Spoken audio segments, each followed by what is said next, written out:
Hi, Aunt Diane. I do these for my Aunt Diane so that she can keep up with my son's education. So for the rest of you who are coming along for the ride, welcome. Otherwise, hi, Aunt Diane. Hi, welcome back to Three Talking Rabbits. I'm Gail, and it's the end of 4th grade. Yay! We used Torchlight 3 very, very loosely this year. We almost did nothing with it. He had his first standardized test this year, which was the CAT test. And he did very, very well. Really happy about it. I'm not going to share his test grades, but he did good. So occasionally your educational plans go completely off the rails and you do something else entirely, and really he needed to focus on writing, spelling, reading. His math and his science and his history and everything like that were going so well, but he was being held up by not having a good basis in reading, so we really focused on that. He is at grade level for spelling, but he's ahead of grade level in everything else, and so his spelling at this point is actually holding him back from doing the other things that he wants to do, because he knows when something is spelled wrong, but he doesn't quite know how to spell it right. So we're working on that. Writing has been predominantly talk to text. We have done handwriting. He actually completed Handwriting Without Tears. This is published by Learning Without Tears, and it has been really, really good for him. It took him a couple years to do this because we didn't work on it diligently right through. Where he started a few years ago, like that, and where he ended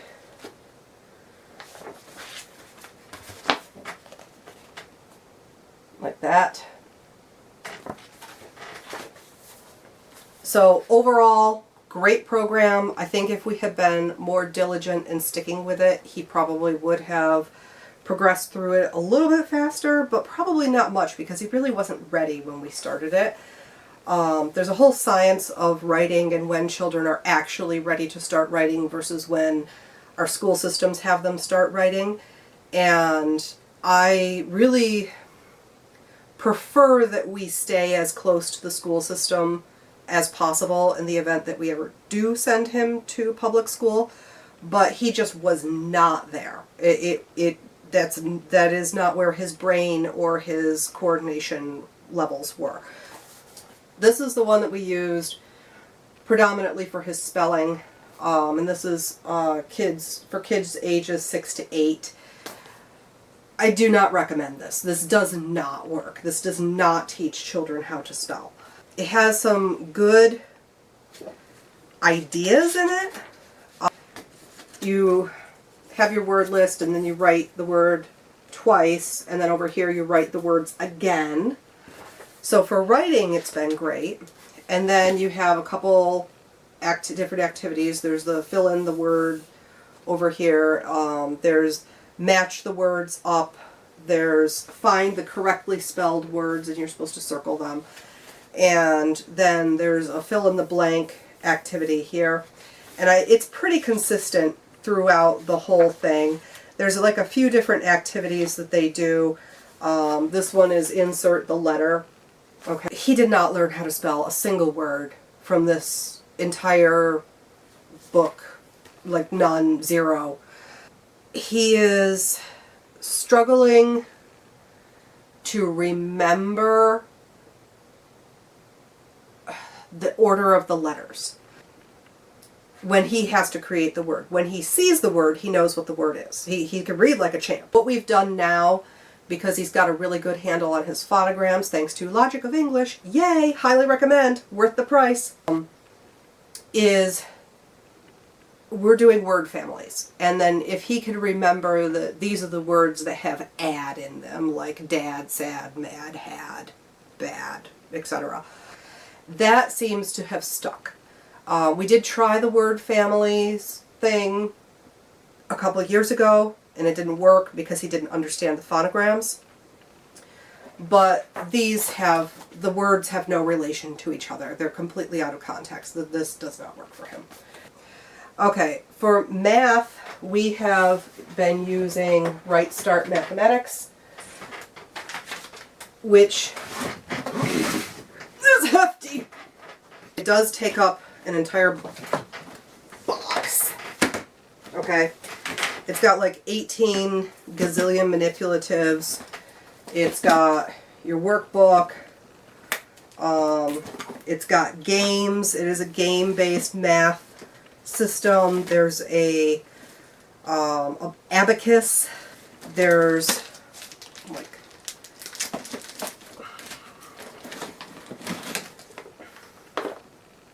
okay, and then of course I've got to shove it all back in the box. Again, expensive. It has actually been worth the price. We have been very pleased with his math progress, his understanding. The very interesting thing with Right Start Mathematics is that it teaches the children to do math both from right to left and from, or rather from left to right and from right to left, which I found fascinating in terms of playing the numbers game, because of course math is just games with numbers, right? And learning how to play those games teaches. I have some struggles with this because of the brain injury. There are certain games that I can't make my brain wrap itself around the rules. But the nice thing is that they have YouTube videos that teach you how to play the game. So we've had to rely on some of the YouTube videos sometimes, because no matter how many times I read the directions, I don't get it. And he's like, I get it, I understand. I'm like, yeah, but honey, I have to play the game with you, and my brain is not comprehending this today. And there have been some days where I just can't do it. My brain will not allow me to play that game. It's like, nope, that hurts, we're not doing it. So we have to wait for Daddy to come home, and then he can play with Daddy. There's been a few times where my father has decided that, okay, he can play with him. But he doesn't really have the patience or the understanding of why we're playing the math games. Right. For science, we sort of bopped around this year. We did the Torchlight-based science to a large extent. It's sort of a selection of things, you know, like here's some from chemistry, and here's some from biology, and here's some from physics, and here's some from astronomy, and you know, and he sort of got bored with that, and so this quarter he really wanted to focus on chemistry. So we used SciShow's chemistry playlist, I guess, and we've just sort of springboarded off of that, and it's been fun. We tried a microbiology thing, which we are going to do starting this year when he finishes up his chemistry. Secular Eclectic Academic published it, and it is the microbiology. It's a PDF. I think it was like $60. It may have been more than that because I think I got it on sale, but it didn't have a materials list, so when we got into it, we couldn't do the labs without the materials. So I had to order the materials. Now we have the materials, we can do the thing. But I had to go through manually for each unit and read what materials were necessary and then order them, because it didn't have a list at the beginning. Very annoying for that price tag. But anyway, this is one of the worksheets for that. And my printer was out of ink. So these are actually brighter than just the yellow and blue. But this was asking, it was talking about like the NASA's definition of life, and bacteria, fungus, algae. There was a microscope view lab sheet, which of course we have microscopes and have for a long time. And we looked at a drop of pond water, so that was very interesting. We looked at fish tank water, we looked at pond water, and then we had done a soil sample in water for soil analysis, and we actually found living things in that one. There was nothing in the pond water, there was nothing in the creek water, there was nothing in the fish tank water, We finally got some out of our soil analysis water. Each of the units has a quiz at the end, so therefore the kids actually get a grade, which is awesome. I'm one of those people who I really don't care all that much about grades. My grades were always excellent. His grades are excellent. He routinely scores in like the high 80s to mid 90s. So I don't really see much of a purpose in grading aside from maybe it makes the school district happy if they ever bother to look at the paperwork, which I don't think they do. It makes my other homeschool people feel better because I guess we're doing good. Like, well, he's doing good. How are your kids doing? Oh, they're doing good. Okay, great. For history, we've stuck with Curiosity Chronicles, which he loves. He's been using the pre-recorded, the voice recordings that they have to go through it rather than me going through it with him, which is not as much fun for me. But he is able to go read the book himself as they talk along, so it's sort of like a read-along for him, which has been really helpful for his reading. Geography, we got this after he took the CAT test. It was one of the suggested workbooks. It's the DK workbook. We love DK. DK is awesome. I believe it's Discovery Kids. And he blew through this in the fourth quarter. Learned a bunch from it, which was great. For his phys ed and health, we used a free PDF program that comes out of California, and it's designed for classrooms. But it worked well as a single kid thing. So I had to do quite a bit of rearranging, especially for the games. There was a lot of teamwork type things, and I had to do a lot of adapting of that so that he could play them. And a lot of times we just totally skipped it. We were like, okay, there's no way that this is going to work, so let's just do something else. He already has an incredibly healthy diet, and it was interesting to, number one, try to find information on fast food, and number two, to see how many calories and how much fat and salt and etc. were actually in the meal that he does eat of fast food occasionally. His main concern is getting enough calories, whereas the main focus of the program, because it's geared towards public school kids, is cutting calories. And so I was constantly having to reframe this as, because you're a kid on the thinner side, you don't need to cut calories. You need to make sure you're getting adequate calories to fuel your growing body. So don't worry about cutting calories, worry about getting enough calories. But because we of course have an obesity epidemic in public school age children, it's understandable that this was the focus of that particular program, but it totally did not apply to my skinny little kid. It was good because we did a lot of comparing nutritional labels and stuff, and he can't have dairy, so we compared, we actually did a taste test comparison where I took one for the team and I drank the dairy. And I determined that my favorite milk is the almond milk. Although I do like the soy milk, he determined that his favorite milk is the almond milk, and he likes the soy milk baked in things.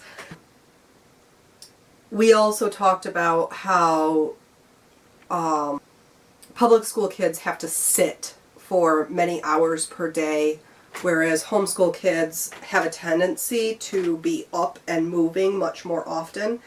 And so the sort of baked-in perils of a sedentary lifestyle don't apply as heavily to homeschool children as it does to public school children. And so that was a thing that we had to balance. We also had to discuss how the FDA MyPlate nutritional guides, where they really have an emphasis on fat is bad, need to catch up to modern dietary science, which is more natural fats are okay. There are healthy fats that you can eat. But sugar really needs to be a dietary consideration in terms of limiting processed sugars. And of course the FDA is not you know, the regulations have not changed for that, even though the science has changed for it and lobbying and blah, blah, blah and whatever. But anyway, we did discuss that and how you have to watch out for, you know, politics in your official government regulations, and you have to pay attention to what the actual science is versus what the official stance on things are, and why those things don't always quite align. For art, we were like chaos monkeys for art. He did quite a bit of painting this year. Torchlight 3 focuses on painting, and because we did not follow the curriculum, didn't quite get to everything that we needed to with that. That's okay. He did a lot of sculpture, he did a lot of painting, he did a lot of comics. Our co-op focused on comics quite a bit, so he did. And he's been tying in some of his artwork for like flip books. He's kind of obsessed with flip books. And for music, we've basically done like music appreciation, and I've tried to play the music that's from the region and the time of his history things, but I haven't always been successful on that because he's sort of off on his own doing history now. We've used, I don't think I brought it up, it's a music theory book, and then there's like a little workbook that teaches you how to read music. And this summer he's supposed to start piano lessons. We'll see how that goes. He's been taking French. I forgot about that because it's not a required thing. There's a YouTube channel that has a playlist that teaches people, not just kids, but people, how to speak French. And she's always adding things, but she has like little categories that she talks about. I do not speak French, but he's doing pretty good with it. And I wanted him to understand the French spelling of English words. So that's predominantly the reason why I have him taking this one, is because she talks about the English spelling and the French spelling and the history of words and stuff like that. But she's also teaching how to speak French. And as he's struggling with spelling, because there are so many French words in English, and the logic of English only teaches English words, not French words and not German words and not Latin words. So that was important for him to learn how to speak a little bit of French. I think that about wraps it up for the homeschool year. Oh, nope, I'm wrong. This one. We like these. The big workbook. And unfortunately they only go up to 6th grade. We did not do a whole lot in this one this year, so we're actually going to do more of the 4th grade stuff at the beginning of 5th grade. It's for ages 9 and 10, and he will be turning 10, so it's okay. We're in the age range. And this was one that was recommended by the CAT test. He really likes these. So when we're sort of stuck on something, or he needs like a little bit of extra help with something, we use this particular workbook. He loves his co-op friends. I am a big fan of all the other moms in both of the co-ops that we've participated in so far. I've got to get the field trip schedule settled for this coming year. There's a lot of things that we want to do that actually require reservations, so we actually have to organize things rather than being like, where do we go today? So it's been a lot of fun.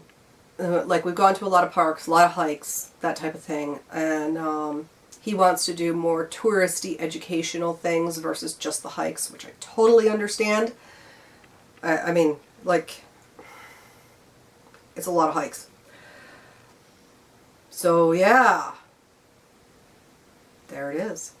And then we start 5th grade. It'll be great. All right, thank you for joining us at 3 Talking Rabbits. I hope you have a wonderful day. If you enjoyed this video, like. If you want to see more, subscribe.